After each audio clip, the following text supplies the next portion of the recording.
It's time for Views from the Stands with your hosts, Stevie B,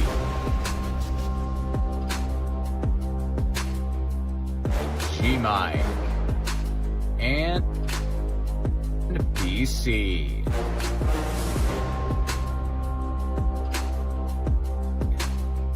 Let's get it poppin', y'all. All right. Welcome in. It's Tuesday, so you know it is Views from the Stands. I'm your host, Stevie B, Steve Brennan, and we have all the boys in the building tonight, man. It's been a little while since we all been able to get together, so we are extremely happy about that. Tonight we're going to have a lot of fun. It is full-on basketball season going right now, so we're going to have a whole bunch of the Magic talk. You know, Mr. BC is excited about that performance last night. We're going to be talking about the Nuggets still keeping their team alive at OKC. BC, G-Mike had a lot of stuff to say about that, about how this could be really, really turning into a next dynasty. And we're also going to be recapping the draft. The draft just got done. That's always exciting to talk about with the draft. And we are supposed to be having our special guest be coming on here in a little while. So we're going to go ahead and jump into some sports talk. And whenever he's ready to go, he's going to jump on with us. So without further ado, let's go ahead and jump into the Orlando Magic. How about that one, Mr. BC? This is your team. You guys are looking fantastic, my friend. How are you feeling? And it's good to see you tonight, my friend. Well, it's good to be here, and it's also good to be on a more happier note and not as somber as I was kind of expecting going into the series. G-Mike and I obviously alluding to that a little bit on one of the previous shows. But, dude, the old saying is better late than never. And honestly, the Magic could not have picked a better time to start turning it on and finally coming together. And this has been the story pretty much all season. When are they going to figure it out? Are they going to figure out? Is Jamal Mosley going to be gone? Is Paolo going to be traded? Was Bane a bust? They've shown out so far in this series against Detroit. Again, 3-1, that's a great advantage to have. Obviously, in this league, in this association, you never want to say it's over, because 2016 Golden State would like to have a word about that, including, 2016 Oklahoma City Thunder as well. Thunder, who we'll talk about here in a sec, also before the Warriors. But they've been playing great basketball. Offensively, it's been a little bit of a struggle still. Like, a lot of these games have been kind of lower scoring. But the one thing that's always been the Magic's MO has been their defense. Ever since Jamal Mosley came in, that has been their thing. They play great team defense together, and they're able to hold opponents down. They're able to lock them down. They have great switchability. A lot of the guys are around that 6'4" to 6'10" range. They can really play 1 through 5 most of the time with their matchups. They have some guys off the bench that kind of do a little bit of the same thing. And they've been playing great lockdown defense against Detroit. They have kept them pretty much to a Cade Cunningham-centric offense. And even though the offense still hasn't really turned it on a whole lot, that's still okay. The main objective, of course, in basketball, you want to score points. But what's even more important is making sure that you keep your opponent's points off the board. And the Magic have just done a great job with that. 1 through 5, again, not the best efficiency so far. Like, looking through some of the shooting statistics for guys. Paolo's shooting under 40. Bane is shooting under 40. Franz is shooting under 45. Every single guy in the starting lineup, minus Dell, is shooting under 45%. And even Dell is only shooting 53. So, and from 3, it's even worse unless you're Desmond Bane, who, again, that 3-point, having him from beyond the arc has been a blessing in these postseasons. But they've done a great job in being able to get to the line. They've done a good enough job at the charity stripe, sinking the shots that they need to make, and they have just cashed in all their chips on defense, and that's what they've needed to do. And they've done it to the tune of a 3-1 advantage over the number 1 seed. G-Mike, man, that's a lot that BC has unpacked there. How impressed have you been with the Orlando Magic? What do you think about this turnaround that's been for them? All of a sudden, they were a play-in team, and now they're looking like a contender. I'm very impressed. And, when we came into the season, we talked about what the Magic needed, and they needed more scoring, right? And before the season started, they actually made one of the biggest trades that went down in probably NBA history. I wouldn't say the biggest, but it's one of the biggest, bringing in Desmond Bane and giving away certain players and a lot of picks for him, trying to make trying to move the needle when it comes to the offensive side of the ball and trying to score buckets. And right now, he's proving his worth. He's going out there and he's doing what he needs to do. 5 for 10 from the field in threes in this past game. In the whole series, I think he's like above like 15 made threes in the whole series already. So he's basically doing what he needs to do to get the Orlando Magic in the scoring column, right? But when you really look at this series, it's all about defense. No matter what, no matter how you look at it on either side for Detroit or Orlando, it's just been defense, defense, defense. It's been very nit and gritty, very physical. A lot of nitpicky foul calls were going on last game, in game 3. I'm sorry. This game, they let them play a little bit more. They're like, yo, you know what? These two teams, out of all the teams in the playoffs, are playing very physical. So we need to take a step back when it comes to the NBA refs. We need to take a step back and let them keep playing, which it should be for every single series, right? But that's just another conversation for another day. Now, do we see Detroit coming back from this? I don't think so, bro, because you got Tobias Harris with 20 points, shot 8 for 17 from the field, 0 for 5 from three-point land. He went to the foul line, got 5 shots up, and he made 4 of them. You know, he had a pretty good game. He had a decent game this game, but he's very inconsistent, and that's the problem with the Detroit Pistons. The only one that's consistent is Cade Cunningham. And even shut down turnovers, he's been very consistent, getting 6 to 7 turnovers a game in this whole series, while in the regular season, he averaged only 3 to 4. I think it was 3, but it was around the 3 to 4 mark.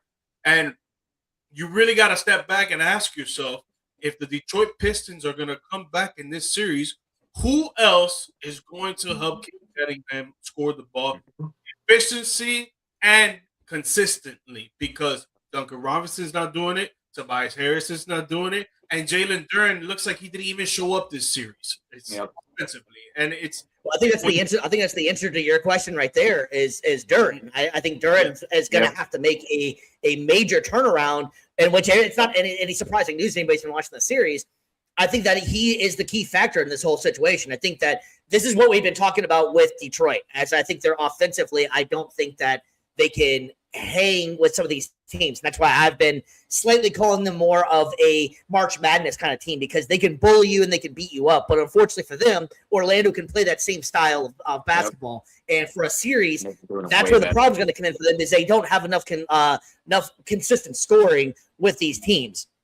So I really do. I do think that Orlando will end up taking the series. I think Detroit will give them one more last punch. And BC, correct me if I'm wrong, the next game is going back to Detroit, correct?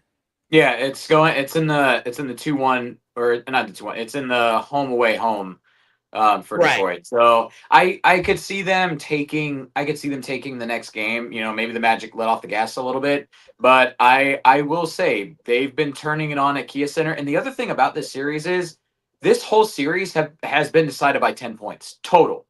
Like, that's it. This has been an extremely close series. So in matchups like this where, you know, again, the Magic have been much better at home than on the road, that game 6, I think, you know, again, if Orlando loses game 5, it's not the end of the world.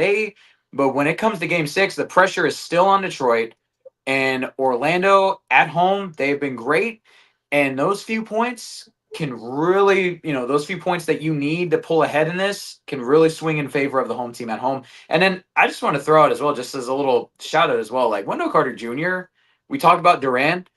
He's been doing a great job of absolutely bullying the crap out of him down low. Like, he's averaging a double-double so far, 1.5 blocks, 3 assists. He's done a great job of answering the challenge and really stepping up. Again, he's on the graphic right there. So, like, he definitely I've been one of his biggest critics, I would say, this whole season. And I think it's warranted. I think that he's not been at his absolute best, but he's really stepped it up in the playoffs, and he's done what the team has needed to do. He's done the dirty work. He's been physical. And that's what I think he was missing a lot of during the season, is that physicality. And I think that's just as well the team as a whole, just trying to figure out who needs to do what.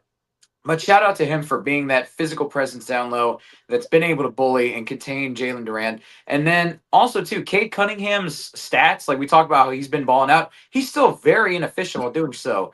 42% from the field, 29% from three, and then just a hair under 79 from the line. It's not great shooting splits. So again, credit to the Magic for containing him. Again, you're not going to stop him, but they've done a good job of containing him and making the other teammates try to beat them. So I'll push back on that a little bit. Yeah. When you have a player that is the only one that is the consistent scorer, the defense pause is gonna tighten up and get close to him, and he's not gonna be able to do as much when it comes to driving into the lane, when it comes to his post fadeaway that he likes to do, when it comes to shooting the three ball, when it comes on the pick and roll. It's tough for him to get really going because of the fact that no one else can score with him consistently on the team. Yeah, and that's what I'm trying to say. Like, kudos to them though for dialing in on that game plan and not necessarily trying to be like, oh yeah, we'll just try to cover everybody, and then he torches you for like 50. Like they've done their homework. They know how the team has worked. And again, Jamal Mosley, for all the critiques that I've had about how he runs an offense, he knows how to run an NBA defense, especially when it comes to these types of matchups. He knows how to key in on that one ball player. And again, like we said, make him work for every bucket. And then eventually he's going to try to look for his teammates, and they're okay with them trying to beat him. Another thing I'll push back on, real quick, Steve, is just I think that if the Pistons win the next game, which I do believe that they win the next game at home, I think BC's right that they'll step off the gas a little bit when it comes to Orlando Magic.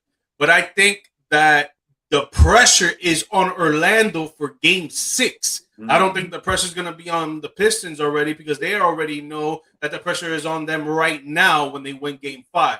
They're going to have a sign of relief. Once they win that game and they go to Game 6, they're going to have a sign of relief and they'll be like, all right, cool. We got our confidence. We know what we could do. We know how we can beat these guys. So let's go to their crib and beat them, while Orlando's going to be like, yo, when we play on the road, we're not as good as we are at home. So we need to close this out right now, because it can get real ugly in Game 7.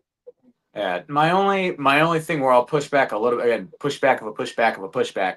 I will say playoff experience, I think, does favor Orlando in this case, because they have been in the playoffs for the last 3 years now, it seems like, and they have played tough competition. They've played against Boston when they went to the finals. They played against Cleveland. So they have these experiences in these big games. So I feel like they have learned a lot. So I feel like if this goes to Game 6 and it goes to Orlando, I think they've learned just enough to be able to get them over the hump of this first round matchup. I think that will be the thing to carry them over. And I don't see it going to 7 if it does go to Game 6. Me either. I was just saying that I think the pressure is on them Game 6, because you were saying that it's not. That's what I was just saying. But I believe that they win it in Game 6, 100%. Yeah, I think mostly it's just Detroit's got to win 2, or at this point they still got to win 3, and then Magic just have to win 1. That's my point. So yeah, man. I want to thank Flex Tommy for checking in with us, and I appreciate the follow on the stream here. Going back to Magic now, BC, I want to know how concerned you are about this one, because I'm hoping you probably saw the news on this one about Franz. He is out they're thinking he might be out for the next game. And that's another one of the points of like having missing points, because he was finally coming back. And also this Magic team has only, I believe I heard that it's only played about 15 to 20 actual games together with this squad that they actually have. So that's another impressive thing that they've been doing. But you can see whenever they have the core together. How concerned are you if he can't play? Because that is a major point, because they're not scoring that much. So they need his scoring. Well, it's not just that. He also, like I said, with what he's been doing on the defensive end, he's been getting about 3 steals a night. He's been a ball hawk on that end. So, like, that's very important, what him and Paolo do as far as being able to switch as 2 combo forwards like that. But I will say it's always going to be missed. He is the 1A, or he's the 1B to Paolo's 1A. They are the 2 guys. So, of course, it's going to be big. But I would rather, if it's bothering him that much, I'd rather take the loss on the road and then not risk aggravating it anymore. Give him a little bit more time to work it out. Get him primed for Game 6 at home. If he keeps tweaking it, then you make that decision then if you want to take him out and go put all your chips in Game 7. But I think at this point, I know they've been kind of playing the long game anyway for most of the season, but you got to be smart here. If you need to rest him for this game, you might as well just take the L there, as opposed to you play him, he gets hurt, and then he misses the rest of the postseason. I'd rather do that. No, yeah, I mean, we all probably would rather have that situation and have him not be hurt. But yeah, I think that's going to be a big factor. And honestly, I really like G Mike was bringing it up as well about Bane. I really like Desmond Bane a lot. I like his attitude. He's not afraid of anybody. He's not afraid of the big moment. He was that missing piece that I feel like the Orlando Magic needed as far as like the 3-point scoring. They do need to add that on. They may possibly need to go. Excuse me. Do that later on and to add more players, but I like what they have going on, and I want to give Bane a big shout out there too, because I feel like he's been a big missing piece from what this Orlando Magic has been missing for a little while, and he just strikes me as one of those dogs that isn't afraid of the moment. And I really like that. I like that about his game. People dog that man for his T-Rex arms over the years, and I'm like, dude, the guy's scoring 20 points. He's averaging 25 and 5 and giving you solid defense. Like, don't talk smack about that man's arms. I wanted that man. I wish we would have drafted him back in 2020 when we had that, but that's another story for another time. Yeah, I don't want to get too much into it, but Jalen Suggs, you need to step up, man. He does. You need to step up offensively. Yep. Mm-hmm. He's been been 1 for 11 from the 3-pointer. He's not going to cut. Nope.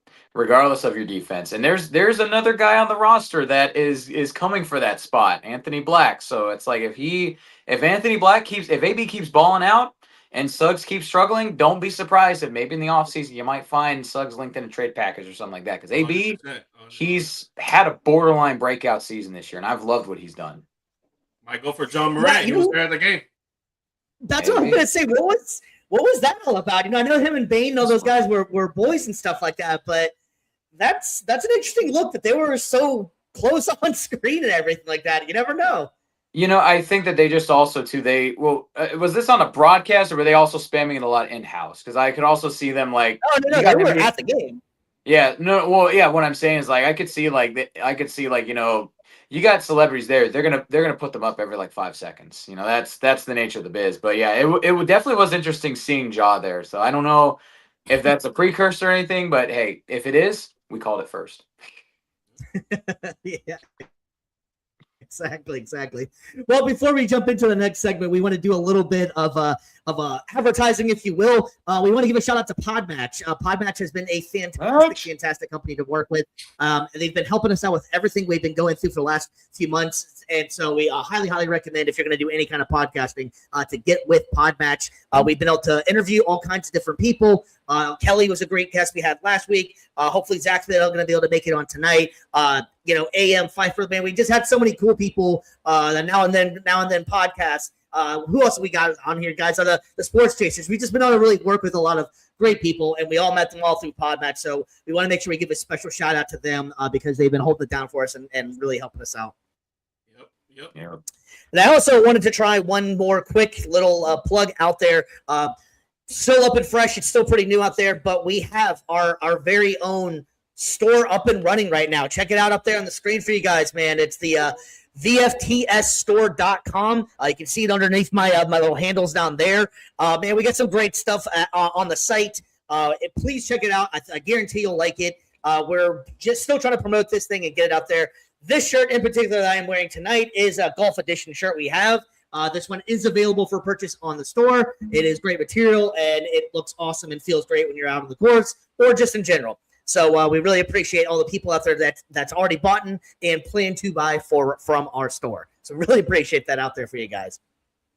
All right, well, let's go ahead and move on from the Orlando Magic, and we're going to go on to the Oklahoma City Thunder, who, what's his face, boys, they are looking fan-friggin-tastic right now. The Oklahoma City Thunder swept the Phoenix Suns at a final score of 131-122. G-Mike, man, is this the start of the actual dynasty, or was just Phoenix just that easy of a go-through?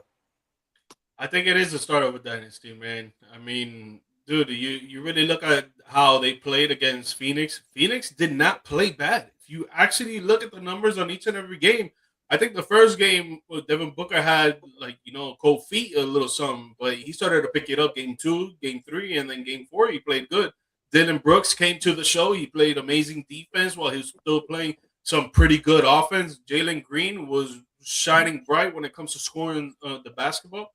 So the Phoenix Suns, really brought it to them. If you look at that each quarter in this game 4, they were neck and neck with the OKC Thunder. But the thing is that OKC, they know how to play defense very, very well. They're very well coached. They have that championship DNA and pedigree that they just won't lay down, and they're going to keep attacking and keep attacking and keep attacking and find a way to win. And I feel like that's what they're going to do with any team that stands in their way. The next round, most likely, it's going to be the Los Angeles Lakers. And if you really think about it, Luka and Reeves are not there. I don't see the Lakers winning one game. But if Luka and Reeves come back, I could see the Lakers getting it to 6. But then it's who would have thought the Lakers would have been in this now to go with this right now as well? So anything's possible, I suppose. But I agree with you, though. Yeah, no, for sure. Anything's possible. At the end of the day, sports change in a matter of seconds. So it's just our takes, and it is what it is. But OKC, the facts are they're young, they're very talented, they're very fast on offense and defense, they're very intelligent on the court, and they're very well coached. While the Lakers, yeah, they could be all those things, but they're older, way older than the OKC Thunder. And it's like, when you really put it neck and neck, who's going to really win? Speed kills every single time. So we'll see what happens in that series. And then the next one would be most likely the San Antonio Spurs, because if the Nuggets end up beating the Minnesota Timberwolves and go on to the next round, I don't see how the Nuggets' depth, not Jokic, not Murray, everybody else, I don't see them competing with the whole San Antonio Spurs pedigree, the whole roster. I don't see that happening at all. So I think the Spurs and OKC will be neck and neck. Maybe it goes game 7. It's going to be hard to really stop Wemby. But for me, I think this is going to be a startup for dynasty, and I think the OKC has a really high chance of going back to back.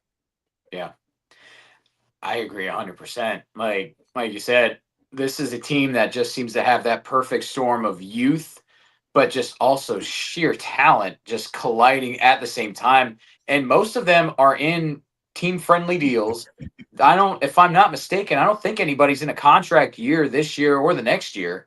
But I mean, again, even if they are, that, you repeat this year, that doesn't hurt your chances at a three-peat. Like this team is just it again, perfect storm, no pun intended there.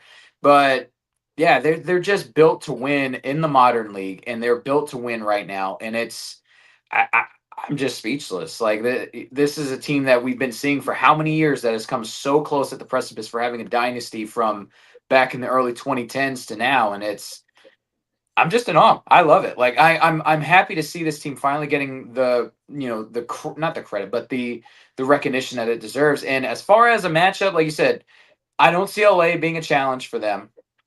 I don't see, Denver, as great as Jokic is, I feel like they match up against them very well because they can defend most of the other players and contain Jokic to an extent.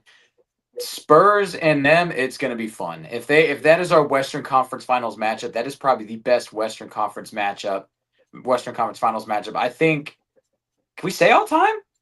Is that too much to say?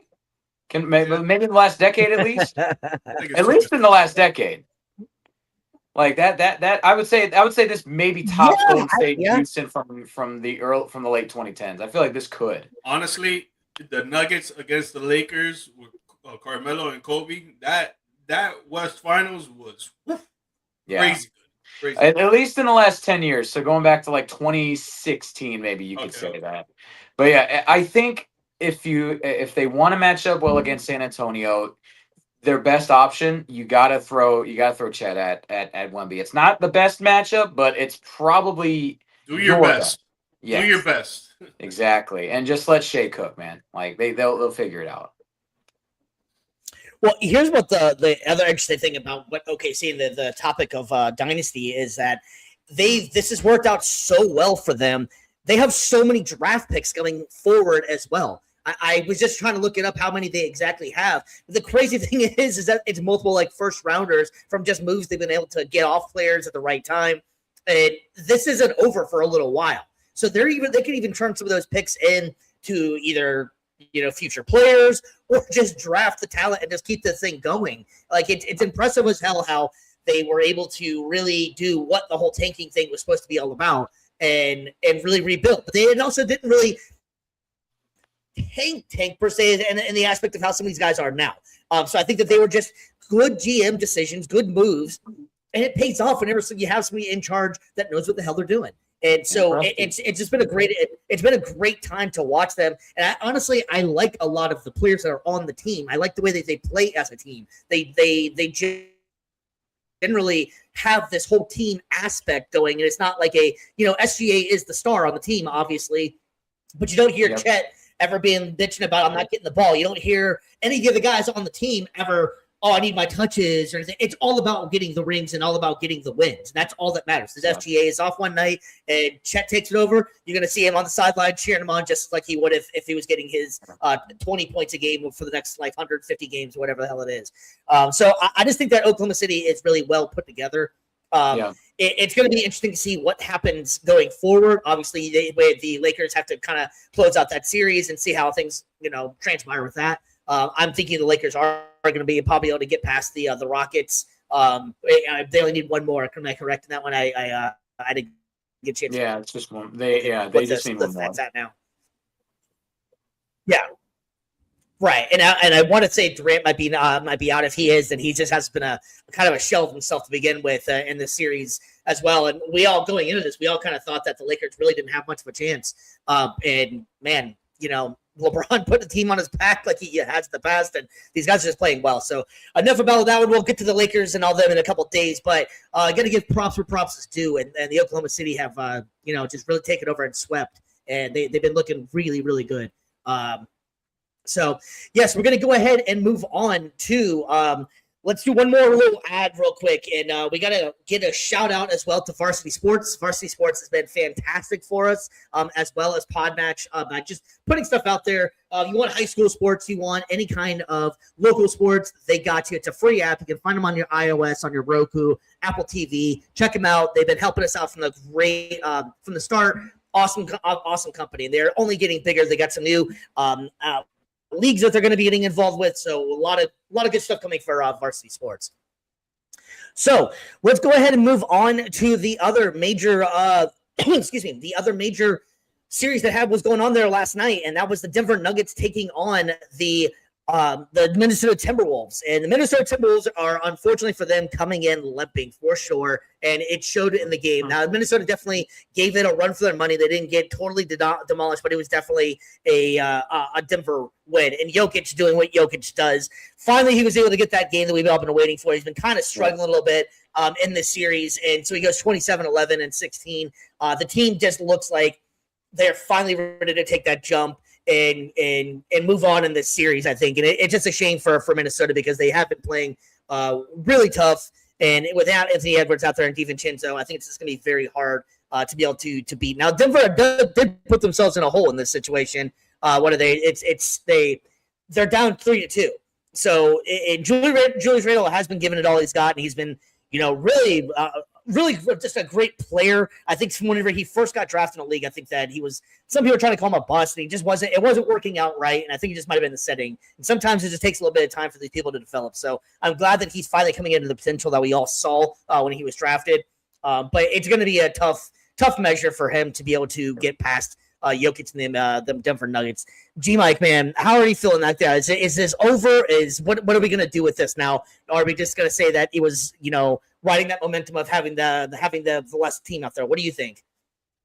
It's never over till the fat lady sings. I think we all know that. Yes. It's always going to be a dog fight every single game. But when you have your starting backcourt that is not available for this series anymore, and Dante DiVincenzo and Anthony Edwards, where they're very prolific for their offensive scoring, and when it comes to the defensive side as well, they play pretty good defense on Jamal Murray or Christian Braun. When you don't have them and you got to rely on your backcourt, that AO is doing good, but Bones Highland has been up and down in the series. He didn't start this game. He had 23 minutes, so he played a lot of the game, but he didn't start. They put Mike Conley in there for that veteran leadership, but he didn't do much, only 4 points with 17 minutes. So Bones was really taking more of the play there. But when you don't have your two starting guys that are very impactful for you guys winning, it's going to be hard for you to really maintain that. I think it's going to be hard for Minnesota to keep this 3-2 lead when you got Nikola Jokic that he looks like now dropping a triple-double. He looks like he's getting more comfortable and trying to figure out ways to impact the game more because Rudy Gobert is doing a pretty decent job in covering him and giving him trouble when it comes to the offensive side of the ball. But I think Nuggets are just going to take advantage of the fact that Ant's not there, Dante's not there, and they're going to keep attacking and keep going on. And the role players are finally waking up. Spencer Jones, 20 points. Cameron Johnson, 18 points. Aaron Gordon didn't play this game. He played last game where he didn't really do much to really impact them on winning. But if they get Tim Hardaway Jr. going, if they get Jonas Valanciunas to get way more rebounds, and if they get Bruce Brown to facilitate the offense like they did in that championship run, I think Denver Nuggets will come back in the series and they'll end up winning it. And the last time they did that was in 2020 in 2 rounds in that same year that they came back from 3-1 to move on to the Western Conference Finals where they lost to the Los Angeles Lakers. Yeah. BC, buddy, what are your thoughts here? Is this over or for Minnesota, or do you think they can pull it out for one more game? Nah, I think this is pretty much the inverse, the opposite of like with the Magic and Pistons. Like, you know, we kind of predicted the pressure is on the team that's got 3-2. This situation, the pressure is on them, and now it's like you have, you know, yes, Minnesota just has to win one game. The problem is, like G Mike already said, you're down your backcourt. I don't see any way unless somehow, you know, Anthony Edwards just has this miraculous comeback, pulls like a John Cena at the 2008 Royal Rumble from out of nowhere and just returns the whole light show and stuff. Like, unless that happens, dude, like it ends right here, unfortunately. And I would have loved to have seen this Minnesota team go further. It's just that, unfortunately, it's the nature of playing in the NBA. Like, take it from somebody whose team has only played like 15 games total the entire season. So, but there's a time and a place, and this was not the time nor the place. And unfortunately, Minnesota, I think this is kind of, they'll put on, I think they'll still do somewhat well defensively. It'll be still somewhat respectful, but I've got Jokic popping off. I've got Jamal Murray. I think he's going to attack the weakened backcourt now. You're basically your second string pretty much, and you're gonna see some explosion coming in for Denver's backcourt. Yeah, and so do you think that if this happens, that Denver's able to come back and win this, what's your guys' opinion? Do you think that Minnesota needs to tear it down because they've been in this position kind of before, or do you think it's just they had they had everything they needed to, it just injuries kind of happened? I don't know, because I know you're getting guys like Gobert, Randall, like they're getting older. Yes, of course, you're still going to have Ant. This is still going to be Ant's team. Like you still want to build around him, but some of these pieces that they have are getting older. And how much longer do you want to keep playing this game of, you know, our guys are getting hurt. You know, I get it, it's Ant in this case, but I think that you do kind of a little bit of a retool where maybe you package some players together. You try to maybe go out there and get a legitimate number 2 star that could be a benefit to Minnesota. But yeah, I don't think it's time to tear it all down, but I do think you need to start looking at your pieces and reevaluating their long-term future in Minnesota.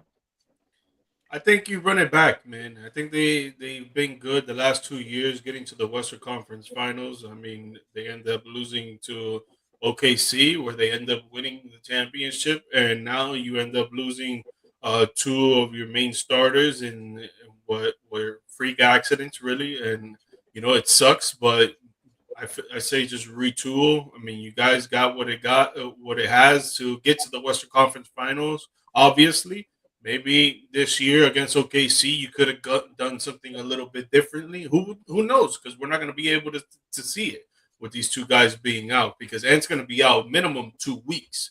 So that could be to the Western Conference Finals if they end up beating Denver, then going through San Antonio, getting to the Western Conference Finals, where we believe that OKC would be at.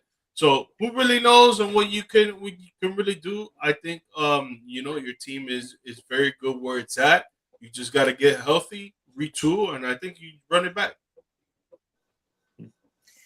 Yeah, I mean, you can never you know, foresee injuries because if that was the case, no one would ever have them happen. I think that Minnesota is equipped to do this. I just think that's just like you were saying, BC, just bad timing. It just really sucks for them. I've always been kind of negative on Minnesota, but they were playing very hard and they were playing very aggressive, and they probably could have took this series had those players not gone down, especially Anthony Edwards. DiVincenzo, he's a great backup guy, but really Anthony Edwards is the catalyst in this whole thing. We all know that, so that's not breaking news to anybody that they need him to win. But it's that's just a horrible thing for them, and it's just going to change how the whole entire playoff structure was. You never know what is going to live in that. What could have, unless Minnesota is able to pull one more game out, which is possible. Maybe Anthony Edwards can gut it out, but I just don't see it being able to happen. That they're going to be able to win without Anthony Edwards. Yeah. All right. Well, we also had some fun stuff that happened over the weekend. It is one of my favorite times of the year, and that is the NFL draft. Man, we're going to move on from the NBA hardcore over to the gridiron, man. And we had a major thing happen for it. It's the NFL draft. And everybody loves talking about this one, and so we kind of wanted to go over what we thought, what your predictions were as far as were you right, were you wrong, who reached, all that good stuff right there. Mr. G, Mike, I know your Cowboys had some picks. What's your thoughts on how the Cowboys did, and what's a team that you liked and didn't like? Well, I loved what we did in selecting Caleb Downs. I mean, that was a great pickup right there. I was actually, me and BC had talked about it there. I thought Caleb Downs was going to go to us, and if he was there, we were going to select him. Great run stopper. He's great on the pass defending as well. He's a ball hawk, but he can be an outside linebacker where he stops the run when it gets to the outside. He looks like a great leader on defense when it comes to Ohio State and Alabama, where he used to play at. I mean, dude, I think it's going to be phenomenal for us. I think he's going to start right out the gate. I don't think there's going to be any let's ease him in there and stuff like that. No, I think he's going to start from week 1 preseason, week 1 regular season. And I think he's going to show the ropes when it comes to the defensive side of the ball. He's going to bring that energy and tenacity and intensity that we need right now because, man, we're looking scarce. But just like looking at the top 10, man, Fernando Mendoza, I think we all knew that he was going there, number 1. Having him learn under Kirk Cousins, I think is going to be a good thing. Number 2 actually surprised me, David Bailey, the edge going to the Jets. I didn't think that he was going to go that early. If anything, I thought Reese was going to go to the Jets, but I guess they saw something that they didn't like, and they're like, you know what, we're going to go with Bailey. Jeremiah Love was another one that I was very surprised that he was going to the Arizona Cardinals. I thought he was going to fall to Washington. I thought Washington was going to grab him. I think Cardinal Tate for the Titans was pretty good. Cam Ward gets his wide receiver 1. Reese is also a great edge. I thought he was going to go first to the Jets, but he went to the Giants, the other side of New York. It's going to be great defensive front line for them for sure. Kansas City Chiefs, wow, trading up for the 6th pick to get Delane out of LSU. The corner, the best corner in this draft, was very surprising to me. But an awesome move after Trent McDuffie went to the LA Rams. They fill that void right there, and this guy's going to shine right out the gate. Washington Commanders, Sonny Styles, I think he's a great linebacker as well, great run stopper, and he can play the pass. I think it was good for them too, where they had a weak defense. Jordan Tyson, he's gonna do his thing over there in the Saints. That one was kind of on the fence, surprising to me, because it's like, what are they going to do with Chris Olave if they're going to have this guy wide receiver 1? Are they going to try and trade him? Like, there was a lot of trade rumors for Chris Olave to get traded. So maybe they use him as trade bait, try to get some picks or some other players in return. And then with the last two offensive tackles to 2 teams that actually need offensive linemen, I think we're good picks for the Cleveland Browns and the Giants with their 2nd pick in the top 10. Yeah, it's the Browns did really well. It's kind of ironic to say they've done really well the last 2 years. So they had some nice picks in there. And I think you're right about your Cowboys. BC, my man, how did you feel about your Bucks? How did you feel about this draft? Anybody that you wanted to talk more about? You thought was a stretch or anything? So I love the pick that we got in the first round, getting Ruben Bain Jr. I did not expect him to make it to us. That's why I picked Mesidor. But like getting Ruben Bain like that, gosh, that's big for us. Like I know obviously there was some stuff like the more I've researched into him, the more I've researched into a lot of the issues that I thought were issues. Like some of the off-field stuff weren't necessarily as bad as like I was thinking they were. Looks like a lot of that stuff has been kind of water under the bridge, like it's been dealt with. But man, from a football aspect, the dude is a monster. And if you saw like his reaction when he got drafted by us, like I don't think he's upset. He wasn't upset that he got drafted by us. He was upset that he fell that low. And you saw that man stone faced, walked out there, didn't pick up the hat and smile and stuff. He just grabbed it, left. Probably the hardest dap I've ever seen. Or I saw the draft like all night. Like that man is motivated and pissed off to prove a point. Like I think he wants every single team that passed on him to regret that decision. I love it. Like, like I said, I was going for Mesidor. So dude, G Mike, your boy's in the U, man. Like, heck yeah, you guys, and not just him. We got Keontae Scott too in the 4th round. That was a steal, I think. I'm surprised he fell that low. Like, I like those two. Like those two guys right there. That intensity, that demeanor, that nastiness that they bring to it is going to really help put some juice in this defense. And a defense, honestly, that needs a little kick in the pants because they looked pretty soft last year. So I like the idea of getting Bain and Keontae to kind of push the edges and to push the secondary there a little bit and get them a lot tougher up front. That's what they need. Some other picks they had, like I liked getting Ted Hurst from Georgia State. He's a big-bodied receiver, gives Baker another guy. Can be like not exactly Mike Evans, but somewhat close to that. But again, it just gives you more of an insurance policy for the receiver room. You got some depth there with Billy Schroth along the offensive line. DeMonte Capehart for the D-line, some depth from Clemson. I was not the biggest fan of getting Bauer Sharp, the tight end, like trading up to get him. I thought that there were so many other candidates that they could have selected that were better.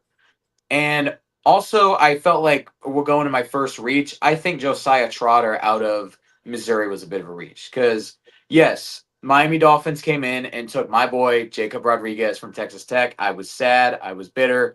But C.J. Allen was still on the board from Georgia. Jake Golday from Cincinnati was still on the board. I thought those guys, yes, I know he comes from an NFL pedigree, but I was not as impressed with his tape compared to the other linebackers. I hope he proves me wrong, but I thought he was a bit of a reach there. I was going to say some other reaches though too. Arizona, I know Jeremiah Love is the best back. I was about to say that, right? Yeah, I thought that was a bit of a reach. Carnell Tate for Tennessee at 4. Yeah, exactly. Like, I was like, okay, we're letting Sonny Styles go to Washington. That's lovely. And also Ty Simpson for LA. Like Matt Stafford only has a handful of years left. I get it. You want to prep for the future, but next year's quarterback class is supposed to be so much better in terms of depth. Why did you guys trade up and get this pick? Like I don't understand that. Like he probably still would have been there at the end of the round where they were drafting at or towards the end. So I thought those were a bit of reaches, but as far as great picks, like I said, Washington getting Sonny Styles, steal right there for them. Steal, big time. Like you said, Cowboys getting Caleb Downs, and then if I'm not mistaken, oh no, you guys traded. That was the funny thing, you guys I think had traded. Oh no, you guys traded back. Please don't do it. Please don't do it. What? I'm just saying, you actually played nice with your division rival. Bro, it's an unwritten rule. Just like the unwritten rule of you can't score NBA bucket at the end of the game when the clock is gonna run out. Whoa. That's an unwritten rule right there. Man. Do not trade with your rivals. Way to show more brotherly love than Philadelphia actually has. Good on you guys. I'm proud of you, G-Mike. Top freaking receiver, man.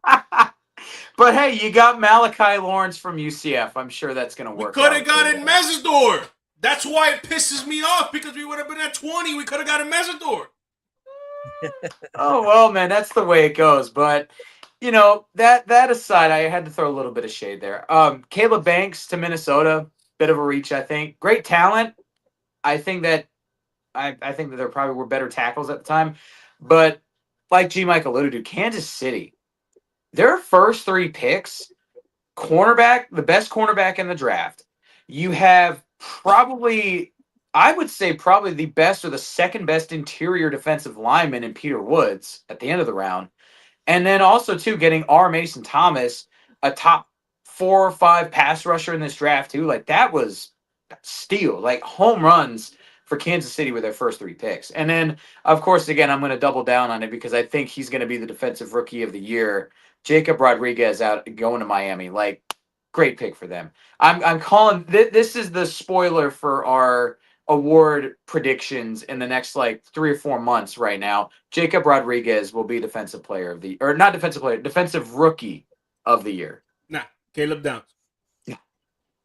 Yeah, I mean, if I had to pick, there's a couple that stood out for me. Yeah, and that would be Washington. I think Washington. That was probably my favorite pick. Out of the first round there was Washington getting Sonny Styles. I think Sonny Styles is going to be just an absolutely animal of a player. You can tell that he wanted to go there. Dan Quinn is one of my favorite coaches in the league, and just listening to the post game draft stuff, they were really excited that they both wanted to work together like that. He was even having that conversation, which I'm sure you've already heard. He's like, I hope to be back here in a couple of weeks. And he's like, oh, you're damn right. You're planning to be back here in a couple of weeks. And he fell to them, and which is so I think it's going to be fantastic for them. That's something Washington really needed. I liked both what both New York teams did. I think the Jets made some pretty good moves here to help out. Getting Sadiq is a good player. Cooper, I think, is going to be a good compliment to Garrett Wilson. I also like what the Giants did here and getting the offensive tackle and getting Arvell Reese. I think that they did really well with what they did in the first round with that as well. But I wanted to ask you guys a couple of things because you guys kind of, G-Mike, I'm sorry, PC, you brought it up a little bit ago. The 2 picks that kind of scratched my head on a little bit here was the Jeremiah Love and Carnell Tate. Carnell Tate, I don't think that is a true number 1 for this offense. And I think that Tennessee needs way too much to waste it on that pick. And I'm not saying that that Tate isn't either first round talent or he doesn't have talent. So I don't want to get it twisted on that. What I'm saying is that I just feel like that where they were, they could have used a lot of other guys, getting Sonny Styles or some. There were so many better players, I think, and they probably could have came back and got Tate maybe even in the second round because there was. I don't even think that he was the best wide receiver in this class, and I would have went with Tyson, even though I know he's had some injury history. And to go back with what you're saying, G. Mike, about what they're going to do with Chris Olave, I think this is a great match for Chris Olave because New Orleans has been missing a good number 2 ever since Shaheed was the last time they've had like even a decent number 2, and I think that Tyler Shuckey is going to be actually a pretty good quarterback going forward. He really turned it on towards the end, so I think getting one of the top tier wide receivers was a great move for them to do. So I like that pick a lot as well. I think the Cleveland really knocked it out of the park too, though. Getting the offensive lineman Infano, Casey Concepcion, I think is going to be really good, and it's just fun name to say. I like what they did in the second round. They got Boston as well, Denzel Boston. So I like what Cleveland's done in the last 2 years. Cleveland's really done well in their drafts. Whether or not they'll still be Cleveland it up, who knows? But their defense is something special, and I think that this year they were able to get some great offensive players to go along with that. So that was kind of holding them back a little bit. So I really liked Cleveland's draft a lot. I think Ruben Bain going to Tampa Bay was awesome.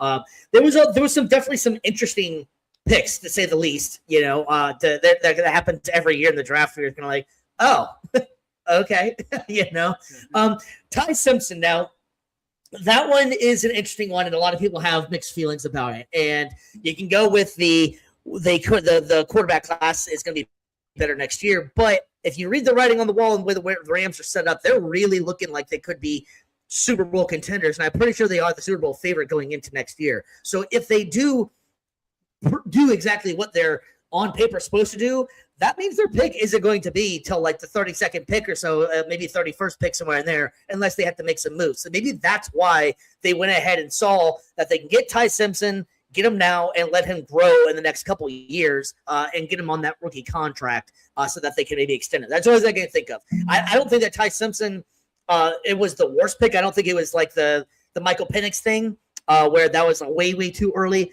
Ty Simpson was always pretty much on record in here saying that he was going to be like the number 2 quarterback. I didn't expect them to do that in this position here. Maybe trade back into the later in the first round.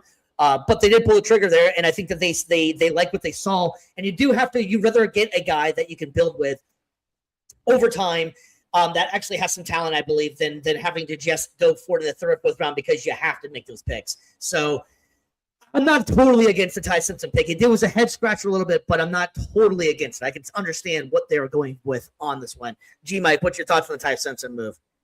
I like it a lot, man. You don't know what we're gonna see with Matthew Stafford when it comes to the injury report, right? Like he could. Don't get me wrong. He's Hall of Famer, All Pro, Super Bowl champion. He probably will be a 2-time Super Bowl champion.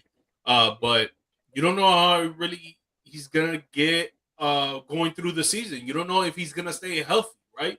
And what you alluded to, you draft a quarterback early in the 1st round. This time, so if Matthew Stafford does stay healthy and they do make the Super Bowl run, they get there and they win, you have Ty Simpson already learning under one of the greats. Yeah. And after all the times that we've seen in NFL history that their backup quarterbacks that turn into starters and they turn into greats are the ones that are learning for years and years under these guys, and they turn into this all-pro. Last we saw Jordan Love, Aaron Rodgers.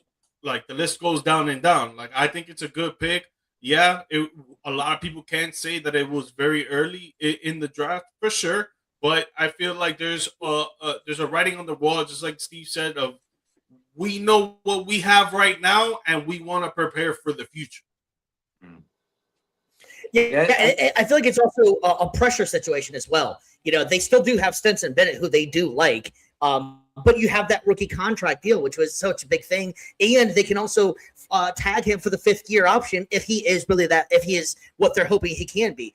So I think it's a pretty decent move. It was a little rich for my blood for being the 13th pick, but I do understand what they were trying to do. I would have thought they would have maybe went another direction, maybe another tight end possibly, even though we all know that they love their tight ends and they have so many to begin with, but Sadiq being out there, or even Stowers, or something like that, one of those guys.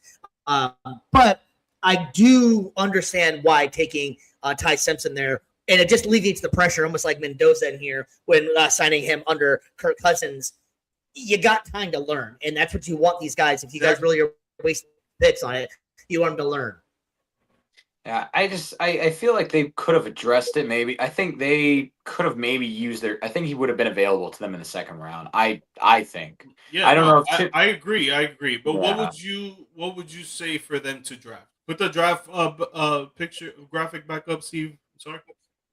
Okay, yeah, so I mean they have everything from 14 to 32. We'll say, right? We'll keep it just the 1st round. Who would you rather for them to have drafted? Honestly, you've got a few different selections. I mean, if you wanted to get edge, there's Bain there. If you wanted to get tight end, you have Sadiq. Even beefing up the offensive line and getting Ione from Penn State. Like, that could be some selections right there that they could have made that would have benefited the offense. And you talk about keeping... No, but I'm sorry. No, you're fine. I probably didn't say it right. But a need for them, because in my opinion, a backup quarterback is a need. I don't think Stetson Bennett is that guy, and I think he's too small in my opinion. But yeah, that's just my opinion. But a need for them, what position would you say and who here? If I was having the pick, I probably would have went Malachi Lemon. And because with Puka's got some interesting stuff going on in the offseason. Yeah. I don't know what's totally going on, and we don't need to get into all that until we know all the information about it. But realistically, they lost Tutu Atwell. Who is their number 2 at this point on the Rams? I mean, it could just be slipping my mind, but I can't really name anybody that's another dominant receiver they have there. So, oh, Jesus Christ. Yeah. What am I thinking here? Devontae Adams. That's right. Sorry. Yeah, I did forget about that one. Sorry. But my point is, I'm saying, though, too, is that Devontae Adams is getting up there in age as well. So, I mean, it did slip my mind. And they were also talking about possibly getting rid of him already anyways in a trade. So I probably would have took Lemon and Malachi in that spot. Just it's not too far away from actually where he actually went. and he was projected as one of the top 3 receivers. So I think that would have been a great need that the Rams could have filled in there instead of getting Ty Simpson. Yeah. Okay. I mean, yeah, and like I said, I feel like he would be available in the second round for the Rams to take, just because I don't know of too many quarterback hungry teams like right now at this point. So, but again, if I hope that it pans out for them where they're able to make that happen. I just think it's a little bit early for Ty Simpson myself. Nah, I actually do agree with that, because like when you really look at this list, like there's no other quarterback that was taken, and obviously number 1 in the Raiders, but we're talking about after 13. There's not any other quarterback that was taken. So if he does fall to the second round, which in this case he would have, you could have gone somewhere else. Where I think I agree with what BC said, to try to improve your tight end room and get Sadiq, because he's like a receiver / tight end hybrid. He's very fast. He's tall. He's physical. The only thing is, I haven't seen on how he can block for the run. So I don't know if he's a good run blocker or not, but he is. He's a pure offensive weapon. That's about it. Yeah, just like a pure receiving. He's Kyle Pitts basically. And, so to push back on that, then the Rams are not that type of team that uses tight ends to just go out there and catch the ball. They use a lot of tight ends to block for the run, because of the fact that they primarily give Kyron Williams about 20 snaps a game in carrying the ball. So 20 carries. So it's like, okay, now Sadiq is out of the picture. You talk about Lemon, right? Yeah, he could be a good wide receiver 3 for sure, behind Devontae Adams and Puka Nacua. And then if Puka Nacua can't play for whatever reason when it comes to legal issues, he moves to the second spot, right? I just feel like, is that a necessary need right now over the backup quarterback? Like, would you say yes or no? I don't know. I wouldn't say with my first round pick, I want to take a backup quarterback. And if anything, I'm trying to think of any other positional needs. Like, honestly, you could have taken, if you wanted to, you could have taken a defensive lineman there. You could have taken somebody to kind of beef up the interior, like with Fiske and Verse, add some more rotation, because that gives you more value, I would say, right now for that pick than getting a backup quarterback instead of waiting for the second round to get that. Like, I think you could have gotten some defensive depth, a little bit more versatility along the front, and then address backup quarterback in the second round, because I guarantee he would still be there at pick 61 for the Rams. Yeah. The only thing I would push back on that, right? Yeah. Pushing the push. Dude, that's what we do, man. It's in the trenches over here, man. We in the trenches. The only thing I would push back on that is there's so many available defensive linemen, offensive tackles, guards, receivers from year in and year out. When it comes to quarterback, it's like a diamond in the rough. Like, it's very hard to find. And you can say next year there's more quarterbacks, Dante Moore, Archie Manning, for sure. But again, that alludes to now we got Matthew Stafford's getting left out the door. Let's say they win this year. Matthew Stafford's like, yo, I'm out of there, Dougie.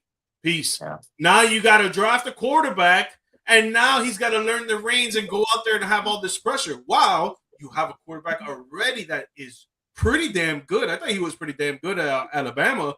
They couldn't get it done and get passed down the line to get to the national championship game. But that's a lot of variables that come with that. But when you watch his play, he's a pretty good damn quarterback. So now he has time to learn under one of the greats and get that going and learn the offense, because he's going to be with Sean McVay. Sean McVay's not going anywhere. Let's really talk about that. He's going to be there for a long time. He's young and he's very intelligent at the quarter. I don't know. I can see McVay calling it an early career. To be honest with you, he's already flirted with maybe doing TV and getting out of it. Like that's already been a thing. I think he loves it too much. Retire. So I can see McVay. Yeah, I can see McVay being one of those guys though that just kind of calls it a day. Maybe when Stafford, because him and Stafford are pretty damn close. So maybe when Stafford's done, maybe he can be like, you know what, I'm good. I've proven what I need to prove. I'm young. I got a young family and everything. But so we kind of talked about it. We didn't get totally into it. So Jeremiah Love, is this a good pick for the Cardinals? Bad pick? What? G-Mike, what's your thoughts on that one, man? I think it's a good pick because he's a great running back and he's of run first, catch second, but he could do both great.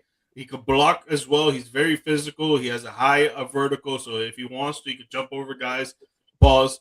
And I think he could run the offense really well with what they want to do. And in my opinion, right now, what they want to do is use both running backs and have a great rushing attack, right?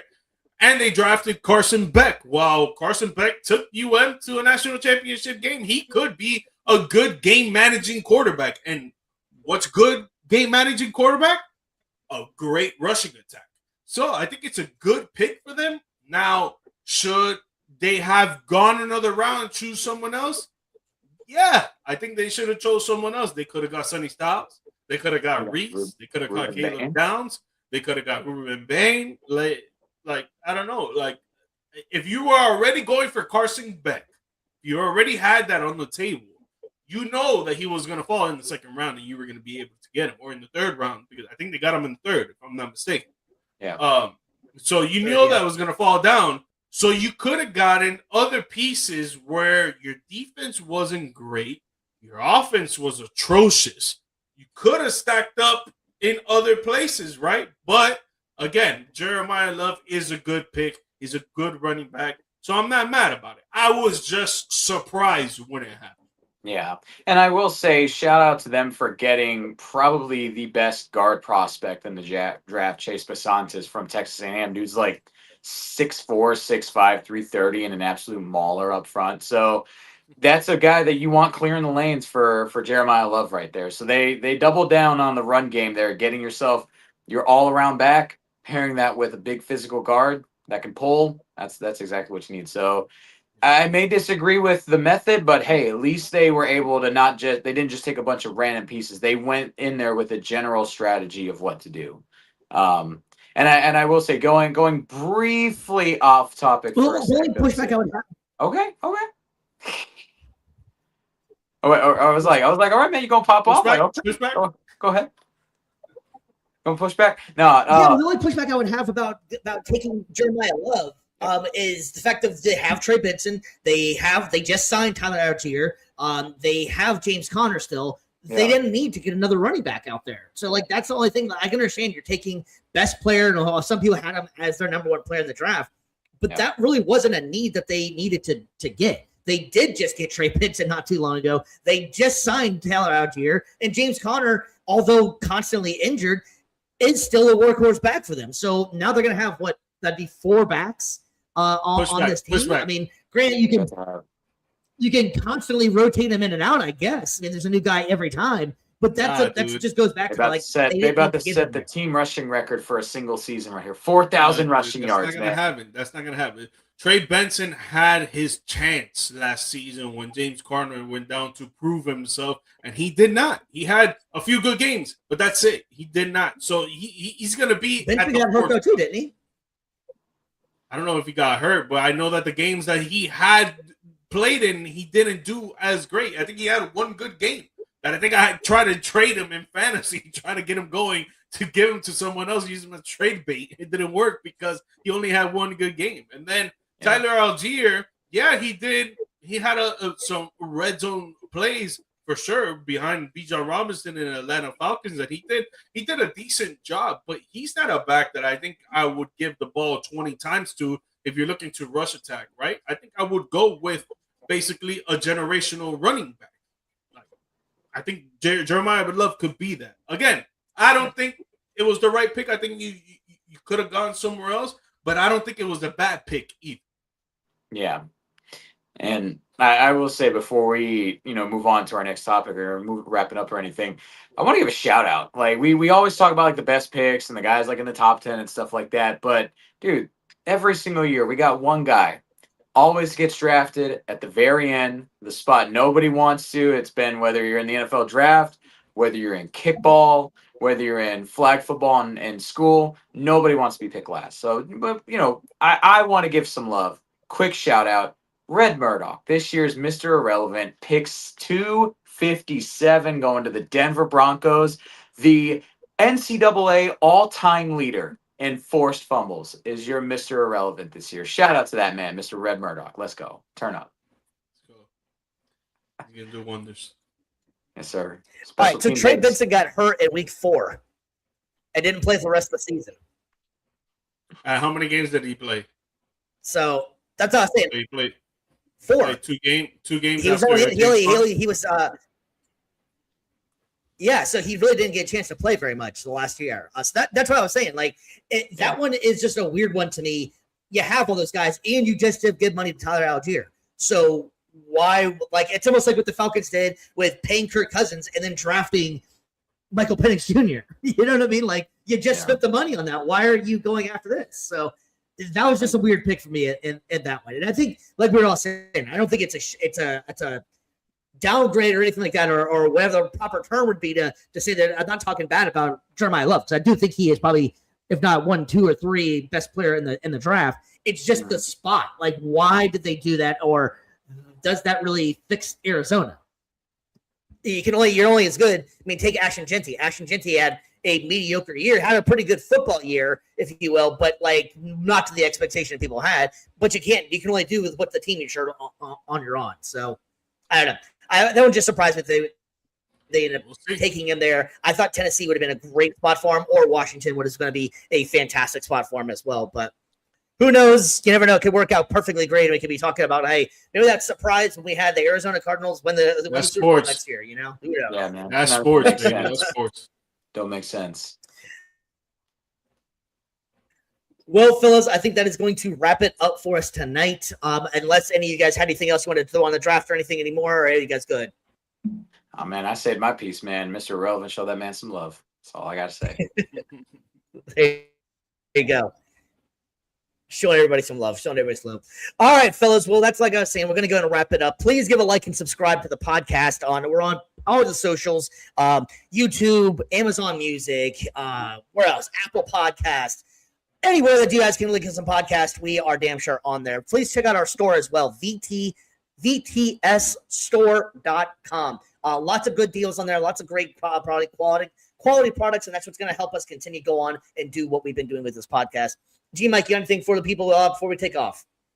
Yeah, guys, if you guys have been watching along with us, you have seen that we brought on guests because of Podmatch. Shout out to Podmatch once again. But if you guys want to come on and talk smack with us, you're more than welcome to. This podcast is for the fans, by the fans, because we are fans. So if you guys want to come on, send us an email, or, the emails are on the social media accounts. You could DM us as well. Start a conversation and see what's good and see what you want to talk about, see what your favorite teams are, and get you on an episode with us. Yep. BC, my friend, let people know what you got going on before we take off. Dude, you guys have been following us long enough, man. I'll just keep it short and sweet. BC the brand _media to follow my journey with sports broadcasting. Follow my wife's stuff. She does photography, event photography, videography, all that good stuff at brands.media. Man, you can kind of see what our journeys have been like over the years. It has been through some highs and some lows, but man, just like VFTS, man, we grind it through, we make it happen, we do it for everybody to make a big impact and a positive difference right here. That's how we do it. Fantastic. All right, ladies and gentlemen, we'll be back on Friday, and we are super excited for that one. We're out of here. We got nothing else. Sometimes just got to cut it short. All right, ladies and gentlemen, we are out. Good night. Be safe out there.